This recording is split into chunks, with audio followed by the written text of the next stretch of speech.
Nah, saya mulai dengan mereview dulu eh, bahan terakhir, bahan kuliah terakhir. Kita udah sampai teorema nilai rata-rata turunan. Saya ingatkan lagi.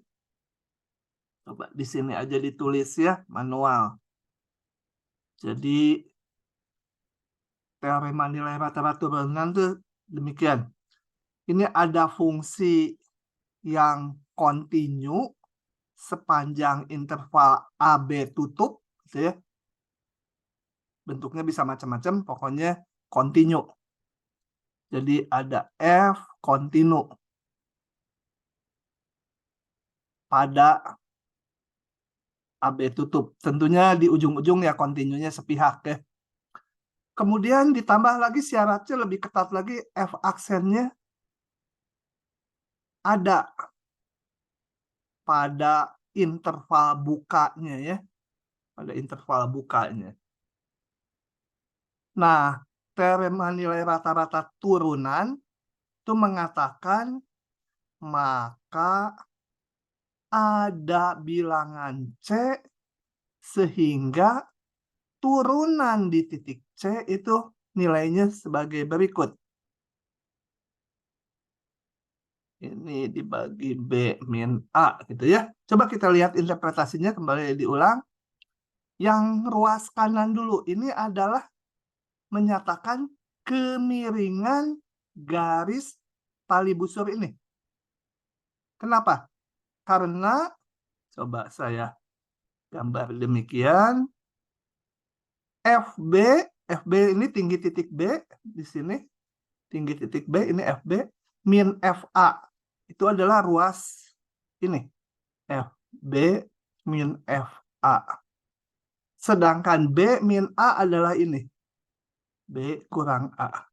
Jadi ruas kanan ini adalah kemiringan garis yang menghubungkan ujung-ujung ini. Nah, di sini dikatakan bahwa bentar.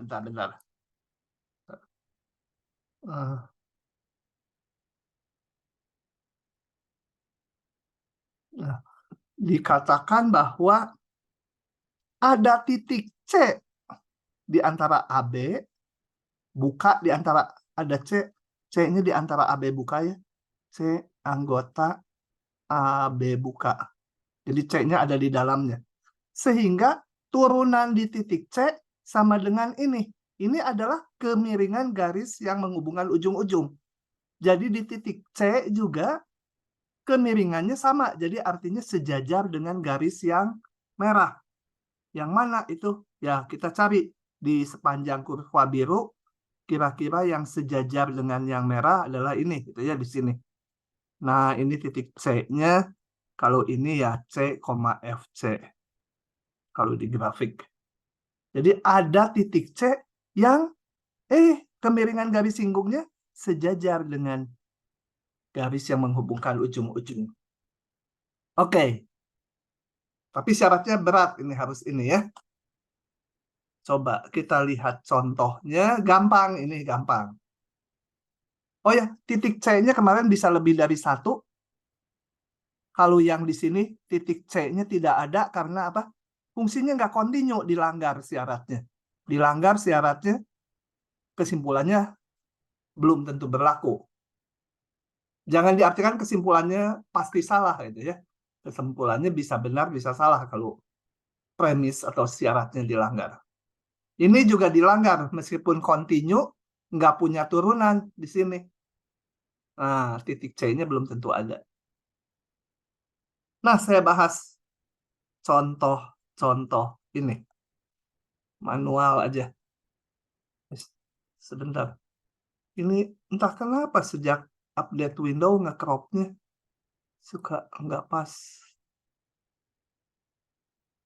Nah, saya nanti agak cepat ya. Jadi yang menyalin mungkin agak ketinggalan. Tetapi nggak apa-apa. Nanti ini catatan dari OneNote-nya saya print PDF. Saya kirim ke WA Group.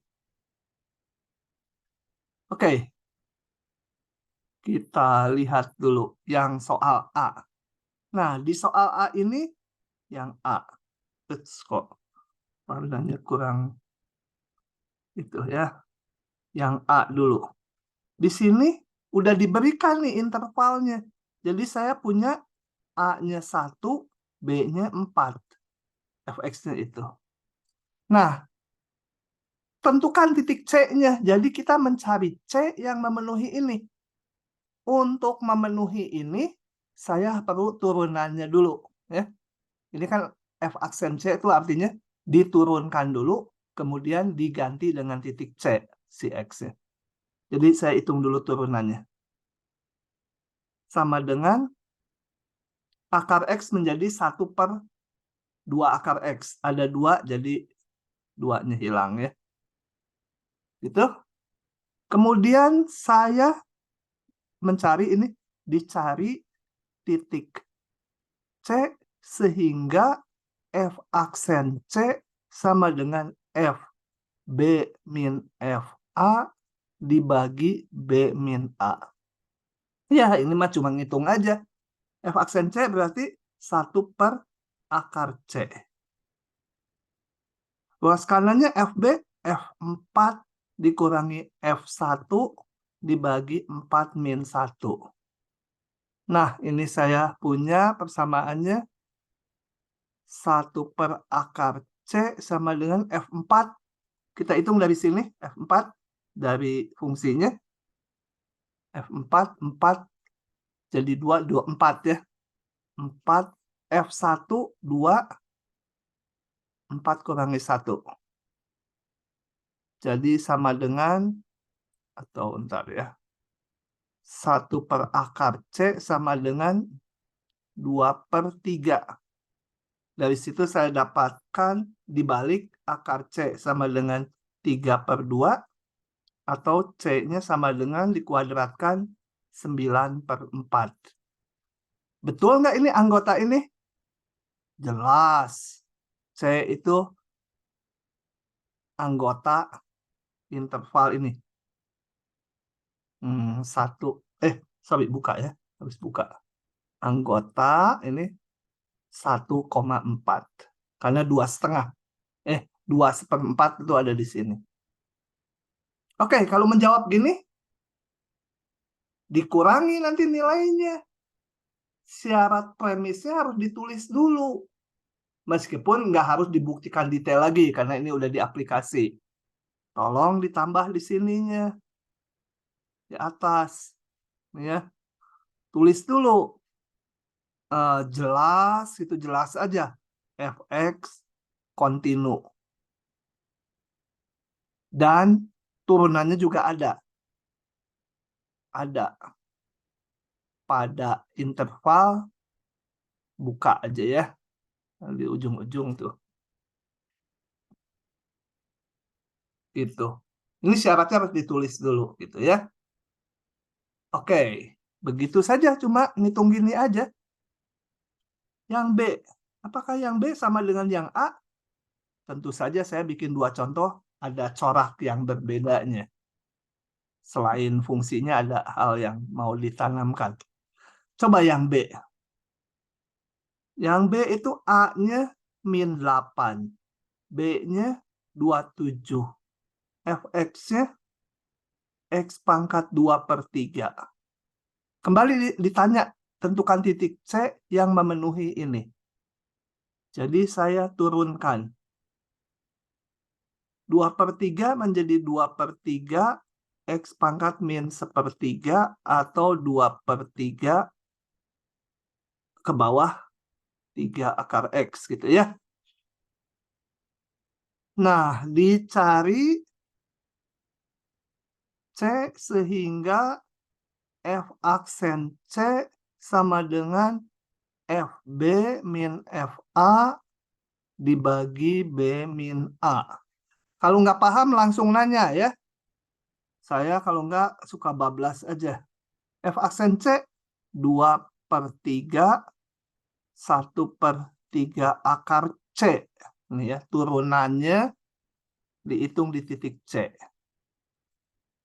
FB berarti F27 dikurangi F min 8 dibagi 27 dikurangi min 8. Kita hitung lebih lanjut. Ini kok salah nulisnya. 3 akar C itu. Nah, 1/3 akar C sama 2/3-nya saya ke belakang jadi 3/2. Ini F27. Berarti fungsinya ini mana Fx tadi? Ini. Berarti 27 pangkat 2/3 dikurangi min 8 pangkat 2/3 dibagi 35. Itu ya. Hitung lagi. 3/2. 27 pangkat 1/3 itu 3. Dipangkatkan 2 jadi 9. Ini min 8 pangkat 1/3 itu min 2. Dipangkatkan 2 jadi 4. Jadi 3 akar C-nya saya balik menjadi 2/3 dibalik ya. 35/9 kurangi 4, 5. 3 akar C-nya sama dengan ini 7, 14/3. Nah, dari sini saya dapat C-nya sama dengan 14/3 pangkat 3 dipangkatkan 3. Ini tadi pagi udah saya hitung pakai kalkulator sekitar 101, sekian ya. Nah, di sini ada yang aneh. C-nya bukan anggota interval AB-nya. AB-nya itu tadi berapa? Min 8 sampai 27. Min 8 sampai 27. Dia di luar kan 101. Kenapa? Kenapa ya C-nya nggak ada? Ada yang tahu?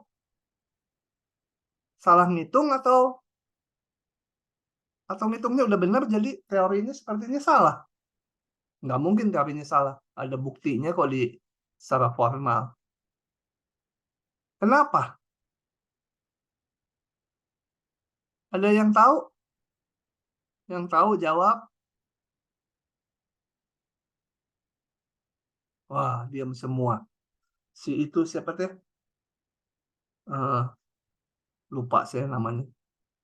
Si profesor sama satu lagi tuh siapa namanya? Ival. Kenapa Ival? Kata kata teoremanya C-nya harus ada gitu ya di antara AB. Kenapa? Harusnya dalam bentuk akar 3-nya enggak sih, Pak?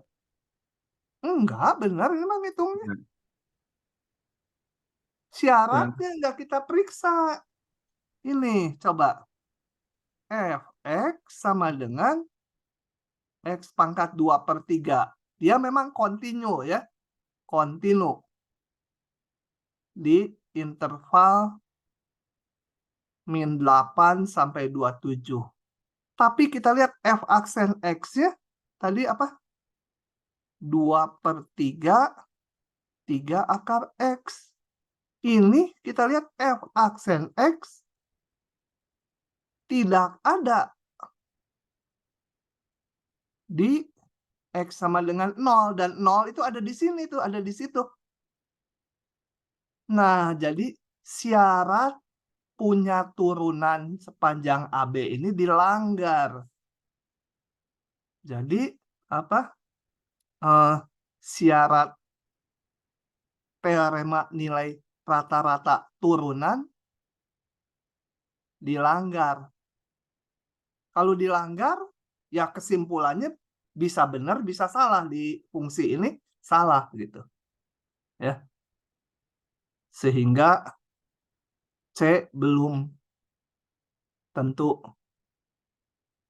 C yang di antara AB ya. Begitu. Jadi hati-hati kalau ada rumus tuh syaratnya harus dipenuhi dulu. Oke, lanjut. Nomor berikutnya. Nah, berikutnya ini. Saya bahas manual aja lah.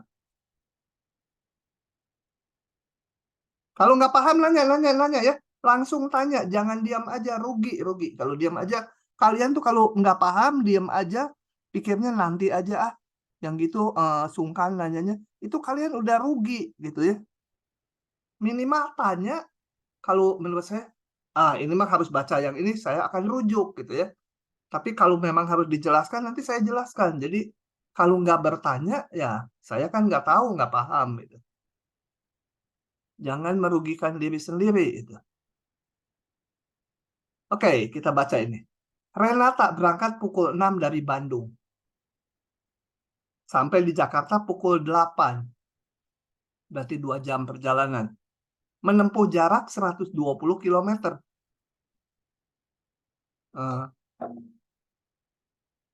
Bentar ya. Bentar. Sebentar.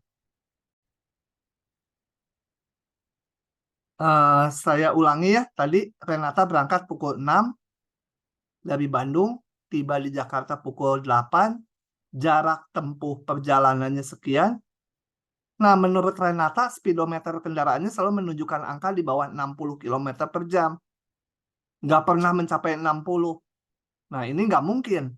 Kalau 2 jam, kalau 60 terus aja, 2 jam tuh udah 120 km. Jadi ini haruslah ada kesalahan, mungkin salah baca atau speedometernya yang nggak benar. Kita akan tunjukkan hal ini mustahil pakai teorema nilai rata-rata turunan. Nah, kadang-kadang membaca soal gini, bingung. Lah, gimana menggunakan teorema nilai rata-ratanya? Nah, kita lihat ke atas lagi. Teorema nilai rata-rata itu menghubungkan sebuah fungsi dengan turunannya. Ada fungsi, ada turunannya. Di soal kita, yang mana fungsinya, yang mana turunannya? Nah, ini harus bisa diperkirakan sendiri. Fungsinya ya fungsi jarak, gitu. Jarak tempuh. Dan turunannya nanti menjadi kecepatan. Gitu ya. Kita akan tunjukkan kecepatannya nggak mungkin di bawah 60 terus. Jadi saya mulai memunculkan notasi. Misal T itu waktu, S itu jarak tempuh dari Bandung ya. V itu kecepatan. Nah, adalah waktu, nggak usah disebutnya dalam jam karena ini satuannya jam. Jarak tempuh setelah T jam, dan satu lagi kecepatannya. Setelah T jam atau pada saat T jam juga boleh ya, pada saat T. Nah, saya asumsikan T sama dengan 0 itu adalah pukul 6. Gitu ya, di Bandung. Jadi, saya punya data dari sini. Jarak yang ditempuh saat T-nya 0 ya 0. Saat T-nya 2 jam adalah 120 km. Hubungkan dengan kecepatan. Nah, ada asumsi lagi. Asumsi S dan V, S-nya kontinu dan S aksen T-nya ada sepanjang pada T-nya anggota dari 0 sampai 2 jam. Gitu ya. Nah, jadi menurut teorema nilai rata-rata turunan, karena nanti di belakang ada teorema nilai rata-rata integral. Ini kita yang turunan dulu. Menurut teorema nilai rata-rata turunan, ada C sehingga S aksen C sama dengan, S ujungnya kanan dikurangi S awal dibagi 2-1. Nah, ini adalah V aksen kan. S aksen tuh jadi, V ya. S aksen tuh V. S2 120. S0 0 bagi 2 sama dengan 60. Nah, jadi ingat saya ini waktu ya, variabelnya waktu. Jadi ada waktu yaitu T sama dengan C sehingga V-nya sama 60. Jadi kecepatannya pernah 60. Nggak mungkin di bawah 60 terus ini. Jadi speedometer tidak akurat karena pernah 60 gitu ya. Nah, cuma gitu aja Pak izin bertanya Pak. ya. Itu untuk yang S aksen C-nya karena bukannya 2-0 Pak jadinya. Oh, 2-0 ya betul. Ini A dan B-nya. Oke, makasih. Sudah kegampangannya? Aduh, kelas FTI mah yang ini kegampangan. Kita langsung aja ngebut. Pindah pasal. Kita akan bahas mengenai anti turunan. Apa itu anti turunan? Anti turunan sebenarnya hanya membalik dari turunan ya. Hanya membalik aja. Tapi kenapa sih dibolak-balik? Aneh itu di matematik. Belajar turunan. Belajar anti turunan dikembaliin lagi. Karena masalah realnya, masalah fisiknya, ada yang memerlukan anti turunan, ada yang memerlukan turunan. Beda-beda. Jadi konsep itu bukan dibolak-balik ya. Dulu saya waktu belajar, ini ngapain nih orang matematik? Diturunkan, diintegralin lagi itu. Kayak nggak itu. Ini kita langsung aja terus ya. Moga-moga ajannya nggak mengganggu suara saya. Nah, oke gitu ya. Jadi aplikasinya dua-duanya ada. Nah, diberikan fungsi f. Tujuan kita adalah mencari fungsi f besar, sehingga kalau f besar diturunkan jadi f kecil. Nah, kenapa butuh fungsi anti turunan ini? Nah, di sini saya akan sampaikan beberapa masalah yang nantinya perlu anti turunan ya. Oh ya, anti turunan itu namanya anti derivatif atau integral tak tentu. Karena nanti setelah bab ini kita akan belajar integral tentu. Integral yang pakai batas. Nanti di semester berikutnya kita akan belajar integral tak wajar gitu ya. Ini macam-macam integral tuh. Oke, coba kita lihat ini dulu. Sebuah mobil berangkat dari Bandung menuju Rengas Dengklok. Lajunya diamati di speedometer seperti ini. Nah, ini kalian udah bisa gambarnya ya. Ini kan garis lurus, ini konstan, ini garis lurus juga. Kalau digambar, ya ininya seperti ini. Kalau digambar. Nah, itu ya, antara 0, 10 detik itu gambarnya gini, kemudian 20, kemudian turun grafik tadi. Nah, di sini ditanyakan berapa jarak tempuhnya setelah bergerak 500 detik. Oke, kita lihat lagi ke sini.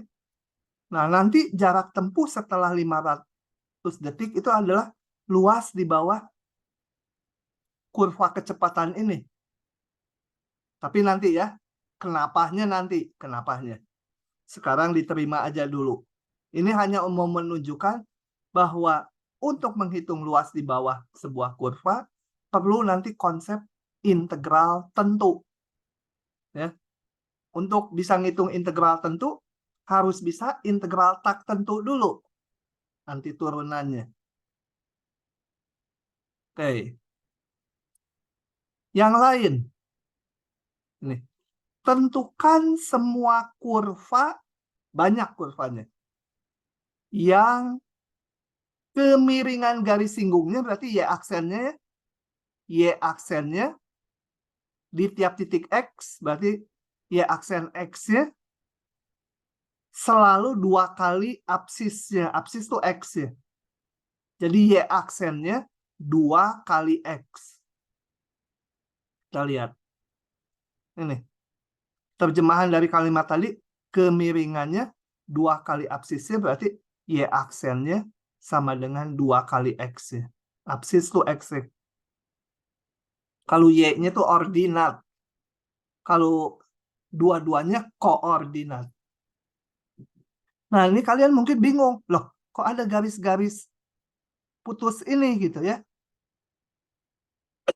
Nah, di sini saya akan mencari kurvanya secara kualitatif dulu. Karena kalau mau kuantitatif, kita harus kenal konsep integralnya nanti. Jadi meskipun belum tahu integral, ini bisa kita cari solusinya, y-nya. Caranya gini. Ini y-aksen kan menyatakan kemiringan garis singgung. Nah, untuk itu di setiap titik di sini, di beberapa titik, saya gambar potongan garis singgungnya. Caranya sebagai berikut. Kalau saya ambil X-nya 1, ya, kalau X-nya 1, di X sama dengan 1, Y-aksennya selalu 2, 2 kali 1. Jadi X sama dengan 1 tuh ini. Ini X sama dengan 1, di situ kemiringannya 2. Artinya kemiringan potongan garis singgungnya itu gradiennya 2, ini kemiringannya 2. Ini sejajar semua. Dia sejajar dengan garis Y sama dengan 2X gitu ya. Ini kemiringan ini. Nah, Y sama 2X ini kan kemiringannya 2. Nah, ini sejajar kira-kira gitu. Di semua X yang nilainya 1. Saya gambar lagi kalau X-nya 2. Kalau X-nya 2 berarti garis yang ini X-nya 2. Kemiringannya 4. Kalau 4 itu berarti sejajar dengan Y sama 4X, lebih curam ya, lebih tegak. Nah, ini digambar di semua ini, di titik ini saya gambar kemiringannya 4. Terus sama di X-1, X-1 kemiringannya -2. Nah, ini kemiringannya di X-1, ini garis-garis pendek ini, potongan garis singgung di situ, itu semua kemiringannya -2. Artinya sejajar dengan garis Y sama dengan -2X ini. Y sama -2X. Nah, potongan-potongan garis singgungnya seperti itu. Nah, saya gambar di berbagai titik, ketemulah ini. Ya, di berbagai nilai X. Dari situ, saya bisa memperkirakan solusinya. Coba kita lihat. Kalau solusinya mungkin nggak seperti ini? Nggak mungkin. Kenapa?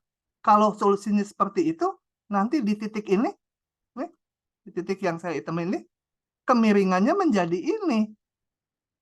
Kemiringannya garis singgungnya itu. Padahal tadi dihitung dari sini, kemiringannya harusnya seperti itu. Yang ke sana. Ya, harusnya ke sana itu. Kalau lihat kurva ini, kemiringannya sini nggak cocok. Jadi nggak mungkin. Mungkinkah solusinya seperti ini? Nah, yang ini mungkin. Agak mirip dengan ini potongan garis singgung di tiap titik ya. Ini juga mungkin. Tapi di sini nggak mungkin. Di titik ini kemiringannya harus seperti ini. Padahal kalau kurva merah kemiringannya ini beda. Nggak mungkin. Kemungkinan lain. Mungkinkah solusinya gini? Ini sangat mungkin ya. Oke. Sangat mungkin. Ini kualitatif aja. Tapi meskipun kualitatif, tetap bisa dirasakan benar salahnya.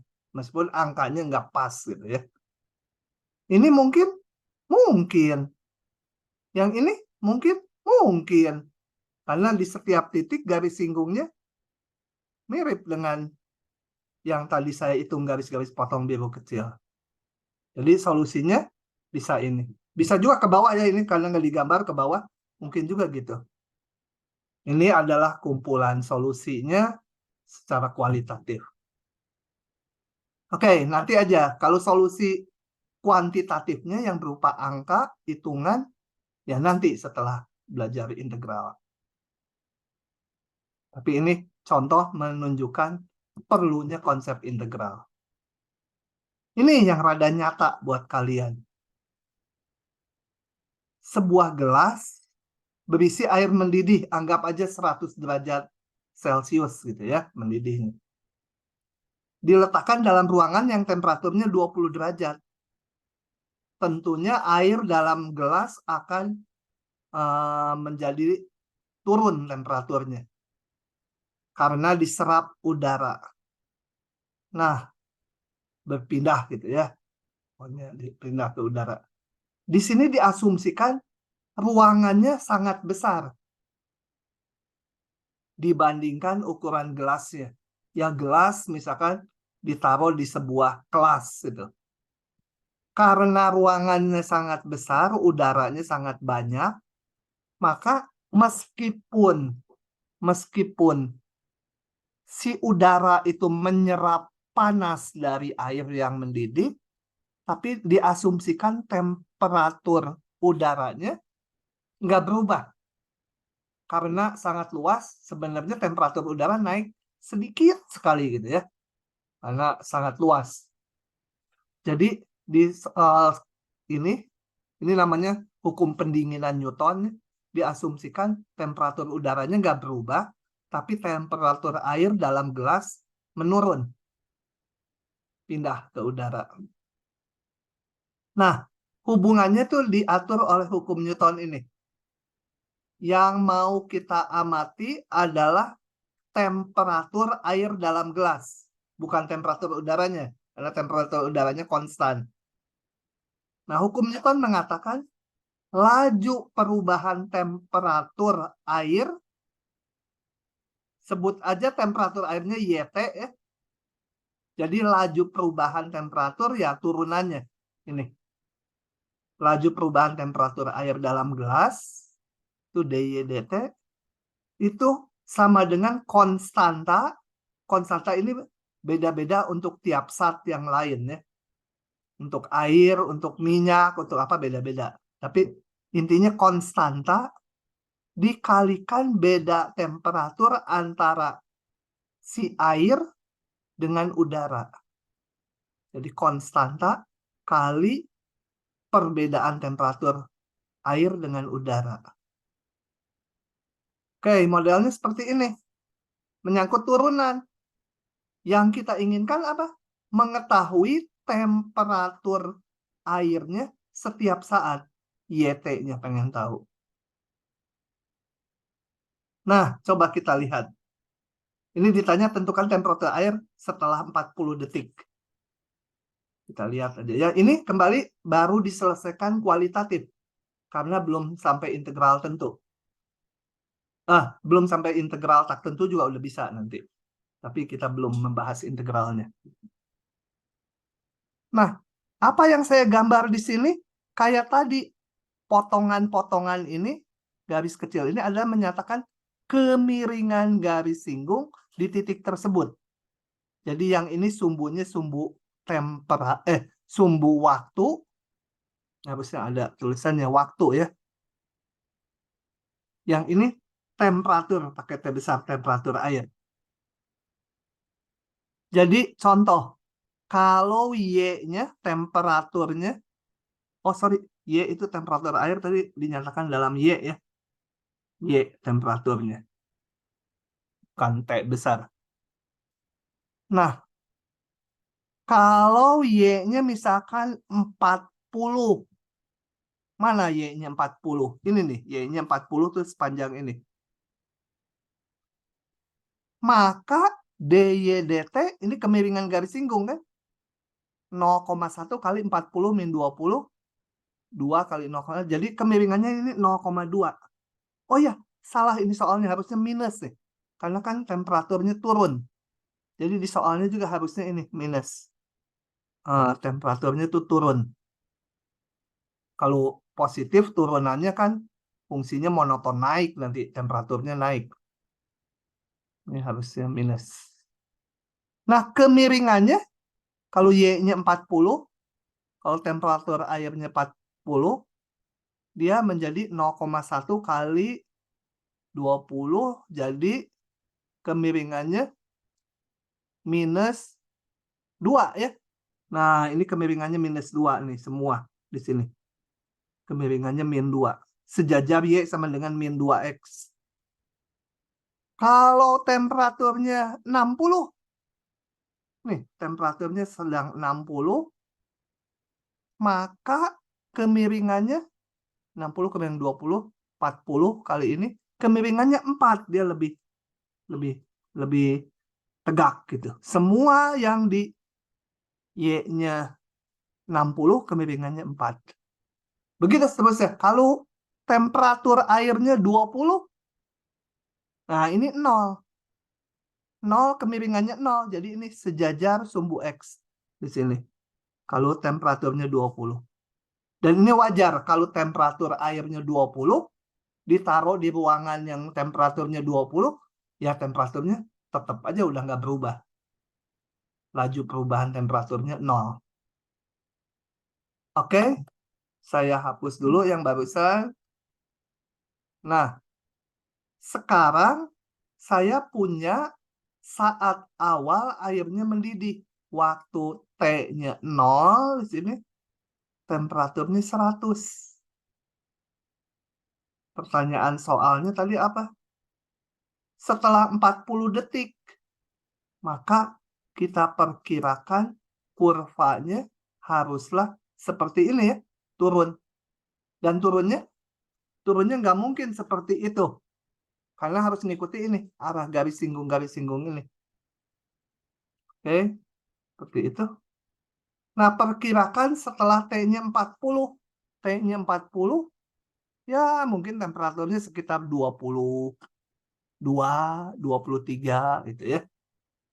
Nah, ini artinya mencari solusi secara kualitatif. Nggak tahu persis angkanya.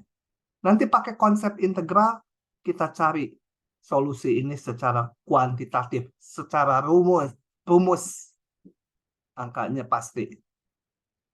Oke, itu adalah 3 contoh mengawali kenapa perlunya integral. Sekarang masuk ke konsepnya. Oke. Antiturunannya, apa itu antiturunan? Antiturunan dari fungsi f, notasinya ini jarang dipakai ini, lebih sering dipakainya ini.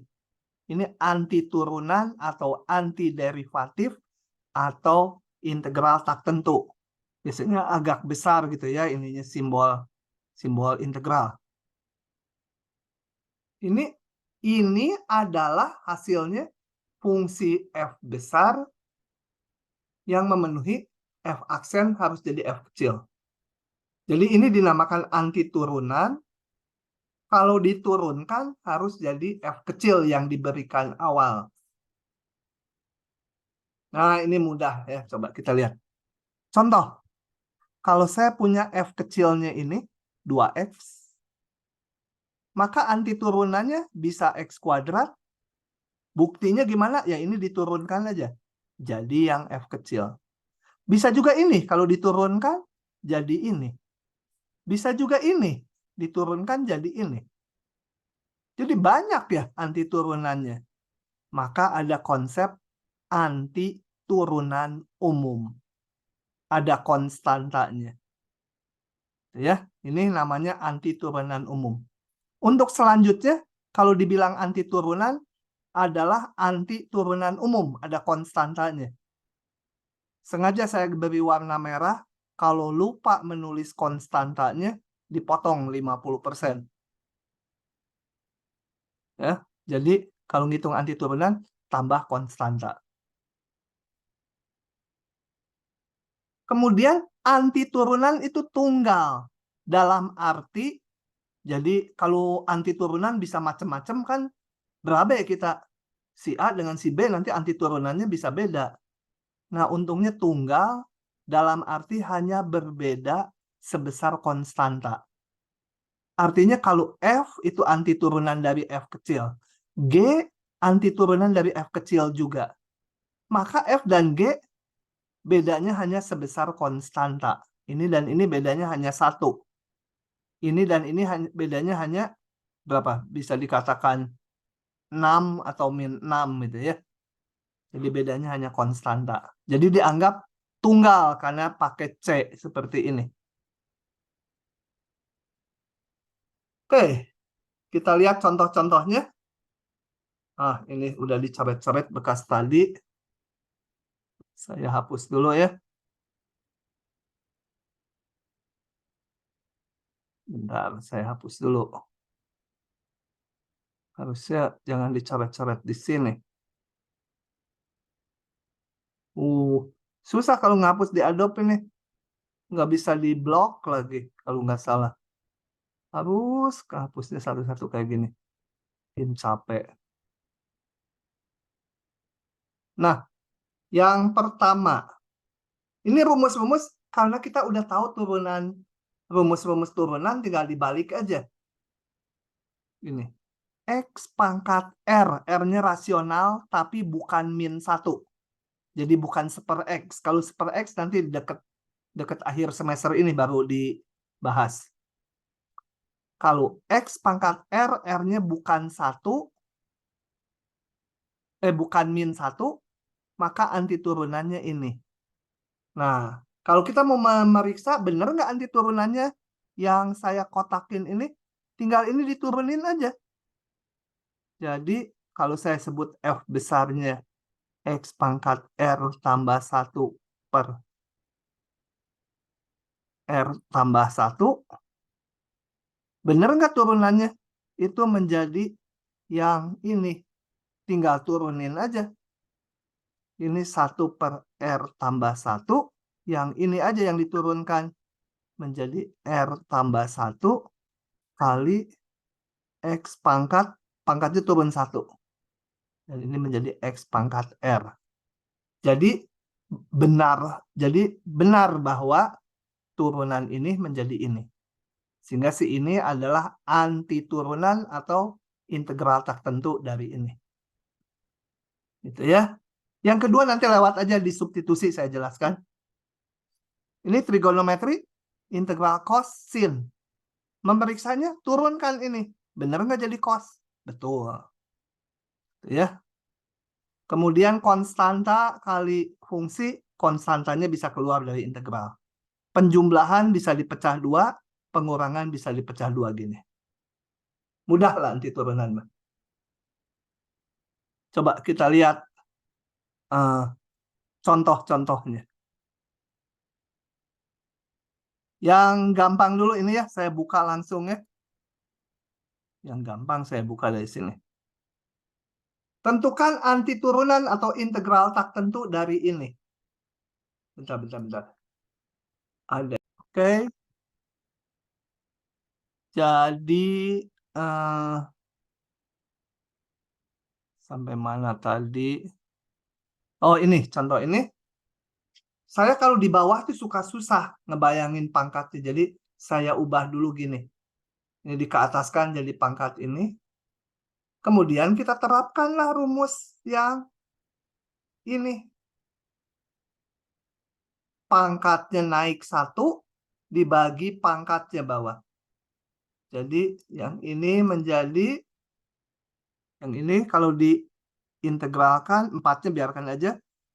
Ini pangkatnya naik 1 jadi min 4 dibagi min 4-nya.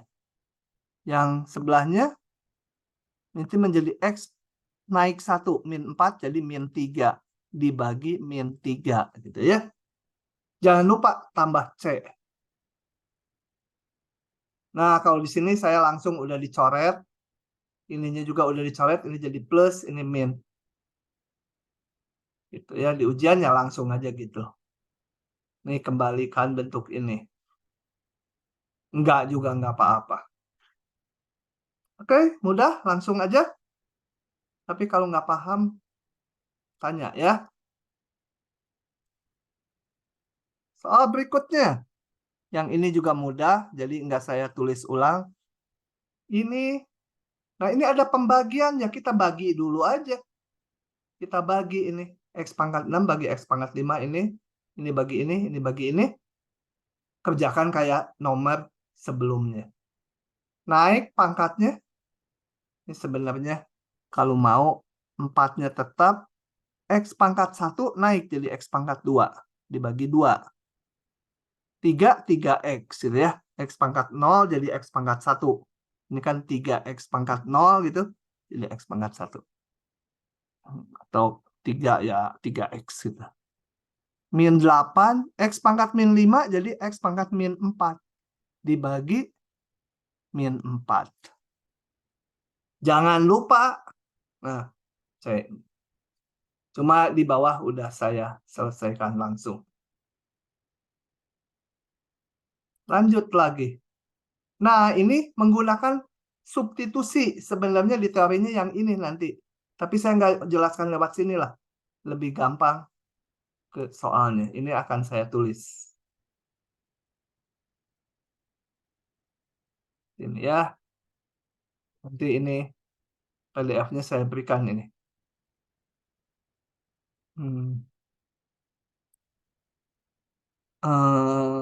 Gini melihatnya. Kita lihat bahwa di integral ini, kalau yang dalam kurung saya turunkan menjadi 15x kuadrat, itu sama dengan ini. Jadi ada temennya. Kalau ini diturunkan, ada ini si temennya. Sama maka itu kita bisa menggunakan yang namanya substitusi.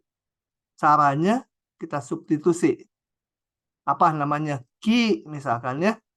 5x pangkat 3 min 18. Nah, turunannya dq dx. Kenapa harus diturunkan? Karena ini x-nya kita ubah nanti dalam q. Nanti dx-nya harus dalam dq gitu. Jadi dihitung dq dx 15x kuadrat. Cuma di integral biasanya nulisnya nggak gini. Nulisnya ini menjadi dq sama dengan 15x kuadrat, dx-nya di bawah ke kanan. Ya. Gitu. Nah, ini kita punya kan sebagai pengganti dq. Sehingga si integral semula menjadi integral yang dalam kurung tadi q pangkat 7, ininya dq. Nah, ini mudah pakai cara rumus yang ke-1 menjadi 1/8 q pangkat 8. Jangan lupa tambah c. Kembalikan ke x semula. Menjadi 1/8 5x pangkat 3 min 18 pangkat 8 tambah c. Ya, itu pakai substitusi. Lanjut lagi kita lihat. Nah, udah 12:03. Agak cepat saya.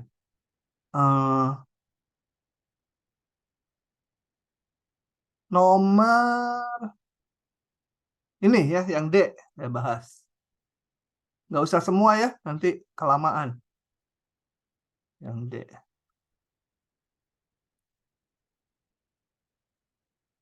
Coba yang D.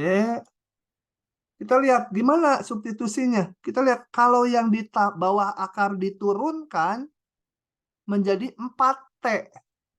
Kita di sini adanya 3T. Hanya beda konstanta, nggak apa-apa. Jadi saya misalkan deh, misal atau substitusi gitu ya. Apa U sekarang 2T kuadrat min 1. Kayak tadi dihitung DU DT-nya, DU aja langsung 4T DT. Nah, T DT ini nanti menjadi DU bagi 4 ya. T DT. Ini menjadi DU dibagi 4 ya. Oke, jadi ini sama dengan 3-nya biarkan aja. T DT ini DU per 4.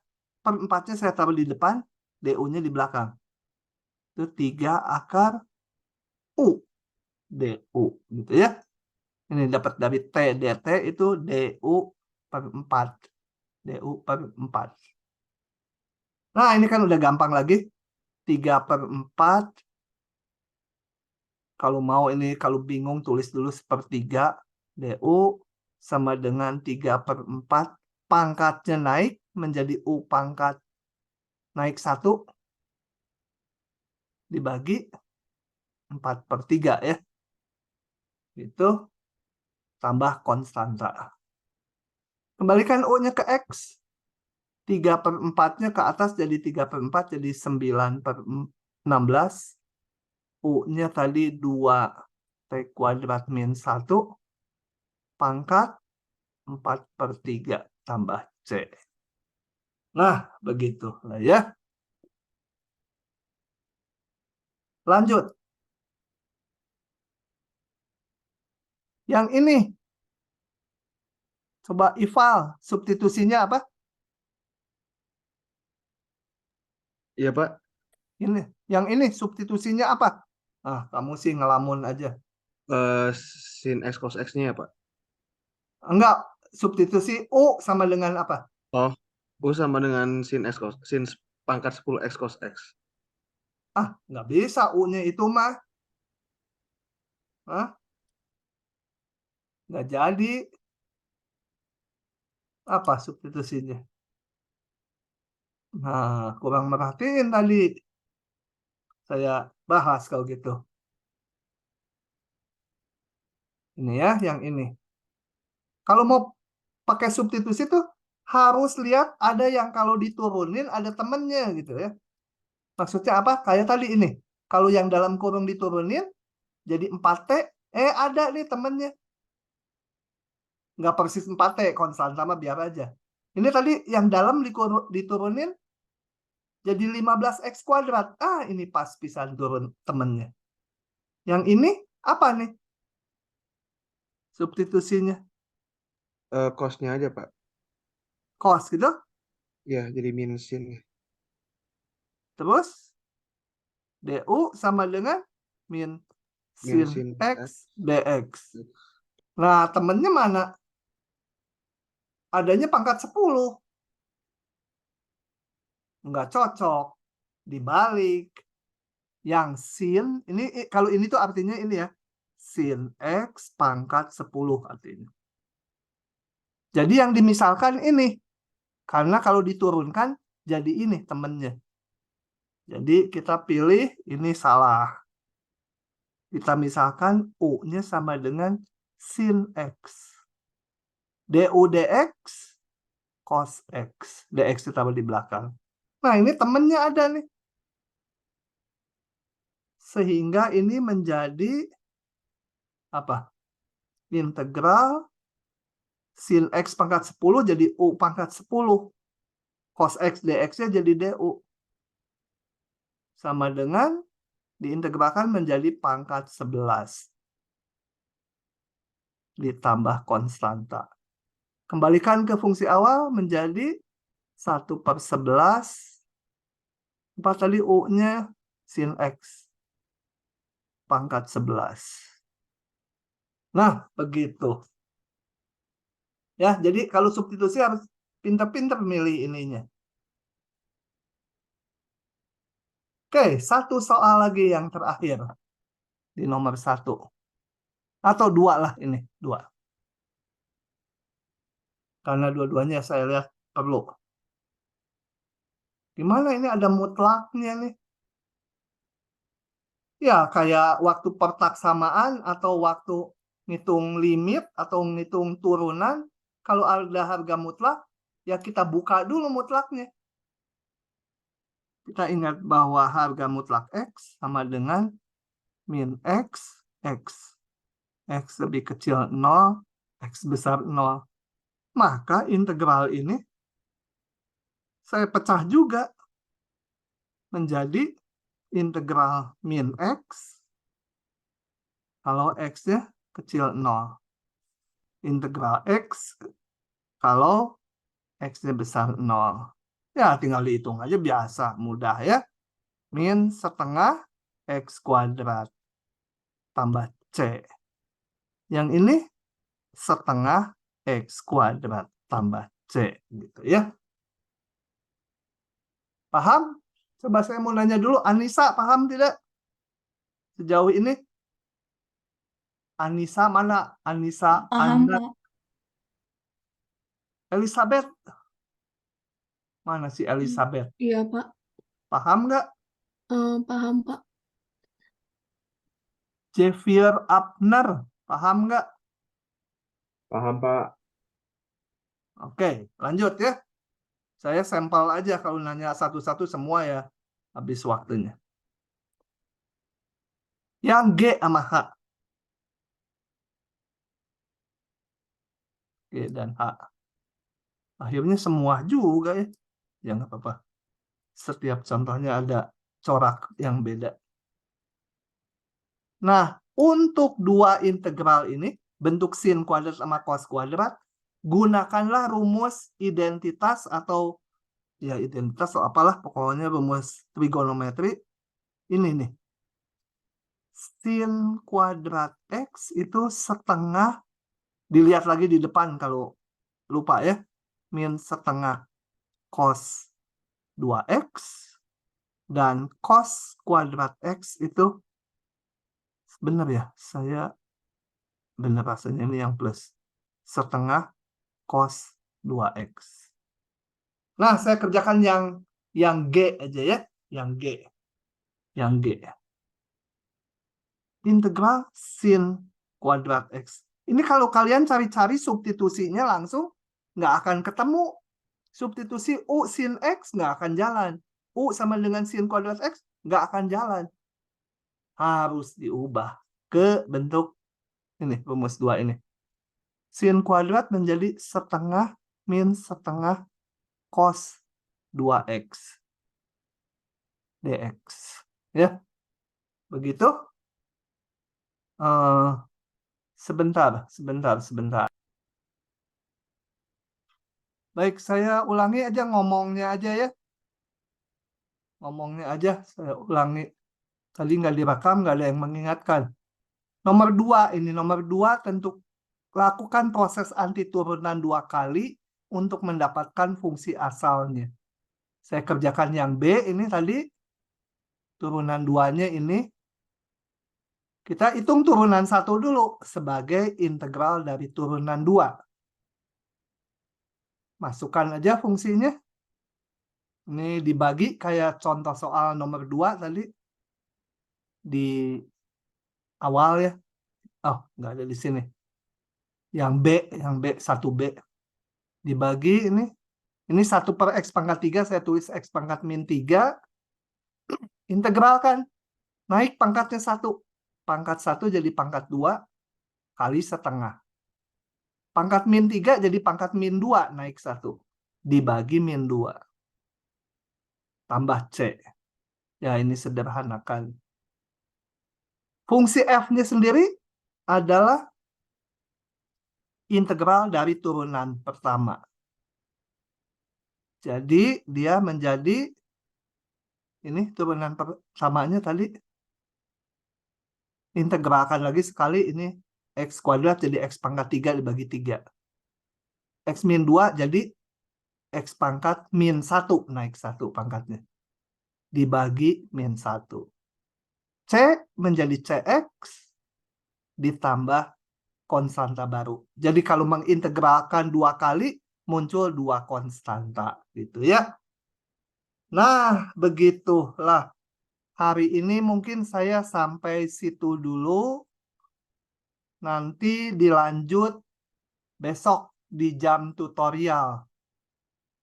Ya. Oh, speednya beda dengan yang FMIPA ya besok. Wah, gimana ya? Saya lanjut dulu gitu sedikit. Sebentar. Oh, ya besok aja lah. Nggak apa-apa, yang FMIPA tadi udah ini. Tapi besok saya review dari pasal berikutnya. Dari awal lagi. Oke, hari ini kita sekian dulu. Kalau ada pertanyaan silahkan.